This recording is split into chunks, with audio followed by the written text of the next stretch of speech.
Coucou tout le monde, j'espère que vous allez bien aujourd'hui. Allez, aujourd'hui on se retrouve pour le bilan de ma semaine 2 de transformation du mois d'octobre. Donc on doit être à 5 semaines. Et voilà, on fait un petit bilan. Avant de faire ce petit bilan, je tenais déjà à vous remercier pour tous ceux qui avaient fait un commentaire dans ma dernière vidéo. Honnêtement, ça m'a fait chaud au cœur, ça m'a énormément émue et je me suis dit en fait, arrête de te prendre la tête, Marine.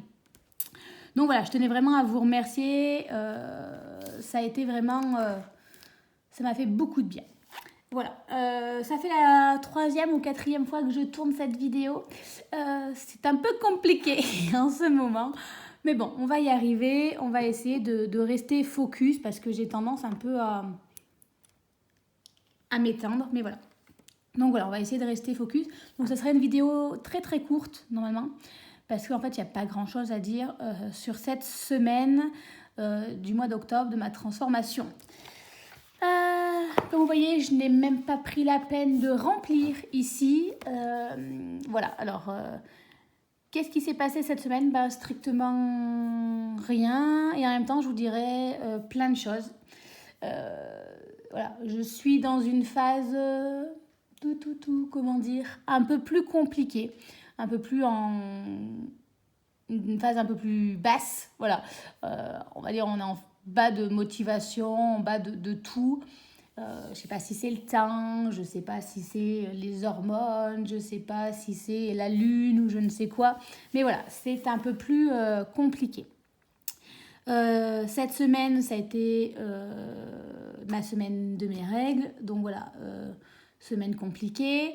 C'était également la semaine, enfin vendredi, j'ai eu mon inspection. Et bon, même si j'ai beau à me dire que ça fait quand même 9 ans que j'enseigne, que ce que je fais, ça a l'air de tenir la route, c'est toujours une source de stress, hein, surtout quand on est quelqu'un comme moi d'assez angoissé.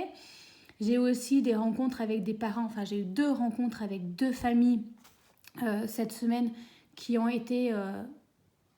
mais qui m'ont pris un temps, 2 familles. Je crois que pour chaque famille, on est resté avec... ma collègue est partie avant sur certains rendez-vous, parce qu'elle avait elle-même d'autres familles à voir. Là, je les ai vus en tant que là. C'est des rendez-vous qui ont duré quasiment 2 heures. Donc voilà, hein. Alors, c'était nécessaire, c'était important. Il fallait échanger avec ces familles, il fallait les rassurer. Mais voilà, c'est du stress en plus, c'est du temps en plus, c'est... Donc voilà, tout ça rajouté plus au fait que voilà, je suis toujours... c'est un peu compliqué en ce moment dans ma tête, hein, je ne vais pas vous mentir. Je pense que c'est la période de l'année, la fatigue. J'échange beaucoup avec des collègues aussi, directeurs ou collègues enseignants, où on trouve que c'est compliqué en ce moment. Je ne sais pas ce que... le contexte peut-être qui fait que... Voilà, c'est... Mais du coup, c'est compliqué et il y a beaucoup de choses que je n'arrive pas à mettre en place. Et puis, voilà, je suis, comme vous l'avez dit, j'ai conscience d'être très exigeante avec moi-même. Mais voilà, je regarde pas mal de vidéos pour essayer de m'informer, pour essayer, voilà. J'ai envie de changer. Donc j'essaye un peu de voir comment mettre en place. Et je suis des personnes, par exemple, je vais vous dire, j'en suis un sportif qui montre, il s'est blessé avec son genou. Et je le vois quand même continuer à s'entraîner. Alors il y a un côté, je me dis, waouh, c'est génial, il y arrive, tu peux le faire. Il y a de l'autre côté de moi qui me dit, mais en fait, Marine, en fait, t'as vu, lui, il est blessé, il va à la salle de sport. Toi, tu trouves toujours des excuses, tu es donc une grosse merde. Donc voilà, vraiment, en ce moment, c'est pas évident. Je me pose beaucoup de questions, je me remets beaucoup en question. Voilà, je suis en transition. Voilà. Alors je me dis, côté pratique, c'est que je sens qu'il y a du changement au niveau mental. Parce que je me remets en question. Alors il y a du côté positif, dans le sens où qu'est-ce que tu attends vraiment, Marine? Qu'est-ce que tu veux faire? Qu'est-ce que tu es prête à faire? Vous voyez, je sens que je ne suis pas... Alors effectivement, je ne suis pas à la salle de sport, choses comme ça, mais j'essaie de ne pas non plus régresser. Hein. Voilà, par exemple, je vous tourne la vidéo, alors vraiment, je me suis dit, mais en fait, elle va être totalement ridicule pour montrer que tu n'as rien fait, c'est nul. Mais en même temps, je me dis, si je ne le fais pas, forcément, je ne le referai plus et je vais totalement abandonner. Donc je me dis, voilà, ça me permet aussi de faire un petit point avec moi-même, plus qu'avec vous. Mais voilà, ça me permet en fait de me dire, de ne pas totalement tout lâcher. Ma semaine, ça fait 2 semaines que c'est, je vous dirais, merdique. Mais au moins, le fait de tourner les vidéos, en fait, je ne lâche pas totalement. Donc voilà, il y a ce côté-là où, voilà, qui est... En plus, je ne sais même plus ce que je voulais dire. Je ne sais plus. Oh, c'est une catastrophe, je suis désolée. Ça, c'est l'effet du sucre. Ça, c'est la deuxième chose que je voulais vous parler, mais voilà, je ne sais plus. Voilà, qu'il y avait du changement mental, mais voilà, c'est compliqué, j'oscille entre eux, j'aimerais changer. Je veux mettre en place des choses pour changer, et je pense qu'il y a une partie de moi qui a peur de ce changement. Parce que là, je suis dans ma petite base de confort, j'en suis dans une phase de confort, ma vie est bien rythmée, métro, boulot, dodo, tout va bien, pas d'inconnu. Et forcément, le changement implique de l'inconnu. Et surtout, comme je l'avais dit la semaine dernière, le fait de sortir un peu de « Ah, mais je ferai ça quand j'aurai perdu du poids » ou ça, ou tout ira mieux. Et donc, du coup, forcément, s'il y a du changement, toutes les excuses qui m'empêchent un peu de sortir de ma zone de confort n'auront plus lieu. Donc, je pense que voilà, j'oscille un peu entre j'ai envie de changer, mais en même temps, on va changer. Voilà, donc il y a ça. Et puis, je me suis rendu compte, en me renseignant un peu, que je suis une personne un peu addictive, dans le sens où, voilà, j'ai toujours su, quand on m'a emmené au casino, j'aurais pu...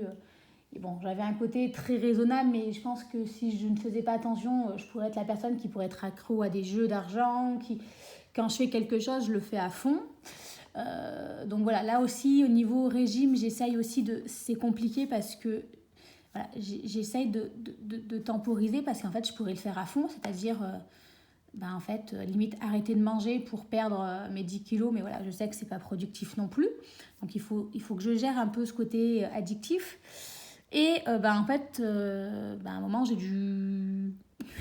j'ai dû me planter en voulant m'empêcher de tomber dans mes addictions. Je suis tombée dans l'addiction au sucre.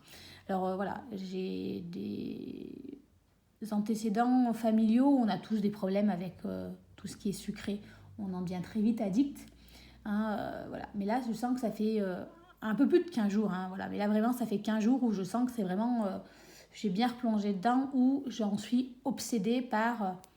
je vais être honnête, j'ai acheté des tonnes de beignets, de viennoiseries. Cette semaine, j'ai dû acheter des bonbons. Et encore, j'ai lutté, mais très clairement, ça m'obsédait. Alors, ça va que j'ai eu des rendez-vous tard les soirs avec les parents, des choses comme ça. Donc, les magasins étaient fermés. Mais limite, le matin, je me lève, j'ai envie de manger quelque chose de sucré et de gras. Voilà, ça m'obsède. Donc vraiment, alors sachant qu'en plus j'ai des antécédents dans la famille de tout ce qui est maladie de diabète, cholestérol, cardiovasculaire, AVC, et qu'en plus le sucre accentue tout ça, j'ai décidé cette semaine, j'ai acheté, alors je ne sais pas si vous connaissez Noémie Nutrition. Moi je la suis sur YouTube, je regarde pas mal de ses vidéos, et justement elle parlait du sucre, des risques, et elle fait un programme de détox. Donc voilà, de détox au sucre. Donc j'ai pris son programme de détox au sucre parce qu'il y avait une promotion dessus, plus un autre programme pour enchaîner derrière. Parce que je pense que j'ai besoin de me cadrer, puis j'ai envie de me former un peu plus. Donc voilà, je vais le tester. Alors là, je suis pas sûre de le commencer cette semaine dans le sens où il y a quand même pas mal de documents à lire et j'aimerais, au lieu de me précipiter et de mettre en place... le côté alimentaire et tout, je veux prendre le temps en fait de bien lire tout ce qu'il y a avant, toutes les explications, pour en fait pas juste faire le programme, on va dire, je crois qu'il dure 3 semaines ou un mois au niveau alimentaire, mais derrière repartir sur mes mauvaises addictions. Donc voilà, je prends le temps, on va dire, de le faire, sachant que dans une semaine je suis en vacances, donc voilà, je vais dire, je me laisse cette semaine tranquille, pour lire, pour commencer à préparer. Et voilà, pendant les vacances, au moins, on attaquera la partie détox. Donc voilà, il y avait autre chose que je voulais vous dire, j'étais en train d'y réfléchir en parlant. Voilà. Pourquoi je dis ça? Parce que je me rends compte dans les vidéos qu'elle faisait par rapport à les addictions au sucre, c'est-à-dire que, je vais vous dire une bêtise, mais je me rends compte que je mets de plus en plus de sucre et que je ne trouve plus le goût du sucre dans tout ce que je mange, et je le sens au niveau migraine, j'en fais énormément plus. Je suis tout le temps assoiffée et tout ce que je mange, je trouve que ça n'a plus de goût et je le sucre de plus en plus. Chose toute bête, par exemple le fromage blanc que je mangerai en dessert le midi. Avant, je mettais une cuillère à soupe, une cuillère à café. Là, j'en suis pas loin de 3 et je trouve que ça n'a pas de goût. Pareil pour les céréales de matin. Avant, je mettais un petit filet de miel ou de sirop d'érable. Là, ça ne suffit plus. Je trouve que ça n'a pas de goût, c'est pas sucré. Donc voilà, vraiment, je suis rentrée dans une phase où c'est pas bon niveau sucre. Donc, et puis voilà, je sais qu'on a des risques de diabète dans la famille. Ma maman a eu de nombreux soucis, mon grand-père, enfin du côté de ma maman, voilà, le côté sucre, on a le diabète, les choses comme ça. Donc on va essayer de remédier à ça. Voilà. De plus, la semaine prochaine, on va essayer de rajouter tout ce qui est marche. Voilà, là l'inspection est finie. Normalement, j'ai pas de rendez-vous avec les parents. J'ai écrit avec une amie, collègue, enfin voilà, qui est pas loin de chez moi. Et je lui ai dit, écoute, elle m'avait dit qu'elle voulait remarcher. Ça fait longtemps qu'on ne s'est pas vu. Je me suis dit, Marine, c'est l'occasion d'avancer déjà, c'est-à-dire un truc qui s'est passé, moi, a pris de l'ampleur comme à chaque fois parce que Marine, elle ressasse, elle sort pas ce qu'elle a à dire. Et du coup, voilà.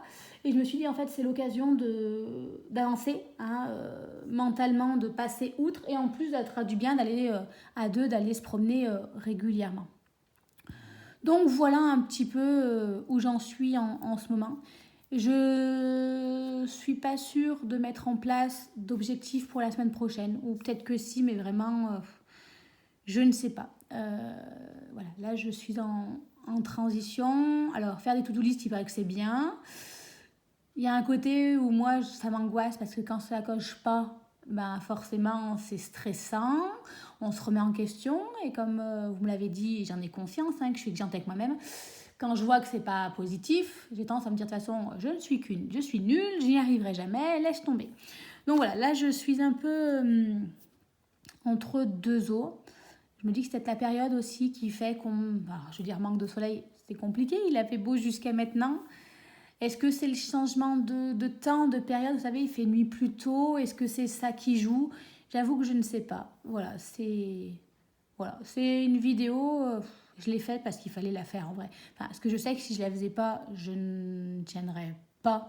Et qu'en gros, je l'aurais pas fait la semaine prochaine. Parce que je me dis, si tu viens la semaine prochaine comme une fleur, t'as pas fait cette vidéo là. Et après, en gros, voilà, je savais que si je faisais pas cette vidéo aujourd'hui, j'en refaisais plus et c'était fini. Je pouvais jeter l'éponge, mais voilà, je sais pas, voilà, je me dis, est-ce que je me fais un objectif? Est-ce que j'arrache la page, je recommence? Est-ce que... La seule chose que j'ai tenue cette semaine, c'est prendre les 10 minutes pour soi. Même, je l'ai même enfin, je l'ai même fait plus, mais les 10 minutes minimum, je l'ai fait.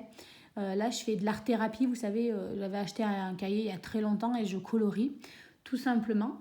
Donc, et ça me fait un bien fou avec la musique, plus de téléphone, pas d'écran. Enfin, je réponds pas si on m'envoie un SMS ou quoi que ce soit. Je suis vraiment dans mes 10 minutes.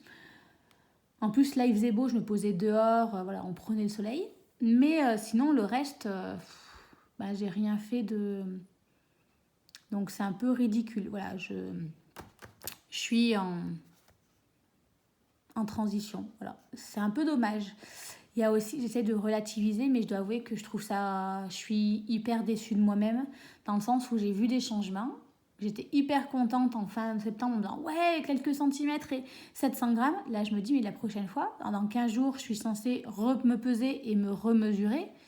Mais ça va être une catastrophe. Mais pourquoi? Voilà, je suis déçue de moi-même en me disant, tu vois des résultats positifs et au lieu de t'encourager, toi, t'es la grosse nunuche qui n'a rien trouvé de mieux que de s'auto-saboter. Et ça m'agace, en fait, d'être dans cette dynamique-là et de me dire, tu veux quelque chose. Alors, il y a autant pour des choses, tout ce qui est le travail, des choses comme ça. Enfin, j'ai voulu mon concours, j'ai travaillé à fond. Enfin, je suis capable de donner à fond pour certaines choses, de manière limite obsessionnelle.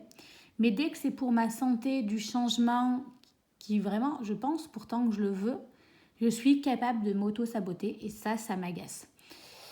Donc voilà, j'essaie de voir loin, mais bon, voilà, par exemple, je vous dis, là, mon objectif, c'est, ça serait bien, moi, j'aimerais le voir, le changement. Alors cette fois-ci, je me dis, mais on va fêter les 1 an de ma filleule dans une super maison, avec piscine, des choses comme ça. J'aimerais me sentir à l'aise dans le sens, se mettre un maillot de bain par rapport... voilà, c'est me dire, vivre un autre été sans me dire, je ne me mets pas en maillot de bain, je ne me mets pas en short, je ne me mets pas en pantacourt, je ne me mets pas en débardeur parce que. Mais parti comme c'est parti, là c'est compliqué. Vous voyez, je m'étais bien partie, enfin je voulais des nouvelles tenues de sport pour aller au sport avec Noël, enfin, pour Noël, une tenue complète. Ma soeur me taraude pour ma tenue de sport, elle me dit mais donne-moi tes mensurations, enfin donne-moi la taille, machin et tout. Et je lui dis mais en fait non, c'est à rien. Enfin, je suis dans une phase un peu vraiment descente où je me dis de toute façon j'y arriverai pas. Tenue de sport ça sera ridicule. Peut-être que d'ici Noël je ferai 40 kilos de plus. Ah ouais, je sais que je suis trop exigeante avec moi-même. Et en même temps je me dis si je ne le suis pas, personne ne va l'être. Donc voilà, je suis en pleine transition, c'est compliqué. C'est compliqué en ce moment. Très compliqué. Mais bon, je pense que je ne suis pas la seule. Dites-moi que c'est dû au temps. Voilà, que je pense que j'ai du mal à me faire. Ça a toujours été un peu compliqué la transition été-automne. Pourtant, j'adore l'automne, mais je trouve que mentalement, c'est dur. Et dans un sens, je me dis, tu dis que c'est dur, Marine, mais là, on a eu du soleil. Vous savez, on n'est pas encore entré dans la phase où il fait tout le temps. Enfin, il fait gris, il pleut. Et c'est un peu lugubre. Là, il a fait beau. Et je trouve que c'est encore plus compliqué que les autres années. Donc bon, voilà où j'en suis. Je suis désolée, c'est une vidéo... j'ai l'impression de mettre plein toute la vidéo. C'est horrible. Je me pose la question si je vous la poste ou pas. Je me dis qu'il faudrait. Je comprendrais tout à fait si personne n'a écouté jusqu'au bout parce que... en fait, je suis pas sûre que moi-même je m'écouterais. Voilà, c'est... Après, je me dis ça peut être bien si des personnes sont comme moi en phase... descendante et se rendre compte qu'ils n'y arrivent pas. On n'est pas les seuls. Je me dis que je ne vais pas être la seule. J'espère. Mais bon, voilà. Et là, maintenant, il faut qu'on trouve la motivation pour remonter, tout simplement. Voilà, une vidéo inintéressante. Littéralement, vous aurez le droit d'écrire « mais c'est pathétique et on s'en fout de ta vie » sous la vidéo parce que vraiment, je raconte ma vie. Voilà. Allez, sur ce, je vais vous souhaiter quand même de passer une bonne semaine. Et n'abandonnez pas. Hein, il faut juste trouver petit pas par petit pas. Vous voyez, là, mon objectif, ça va être de reprendre le Pilates le lundi, juste ça, et d'aller me promener une demi-heure tous les jours pour faire mes 6000 pas, mes 6500 pas. Voilà mon petit objectif de cette semaine. Voilà, je ne vais pas m'en mettre plus et je vais l'écrire. Tiens, allez, on va s'écrire quand même un petit objectif. On sera... du 15 au... Aïe, j'ai mal. Au 21 octobre. Alors, on va juste reprendre le Pilates. Parce que là, il n'y a plus d'excuses, il n'y a plus d'histoire de règles, d'inspection, de syndrome prémenstruel, de rendez-vous. Cette semaine, aucune excuse.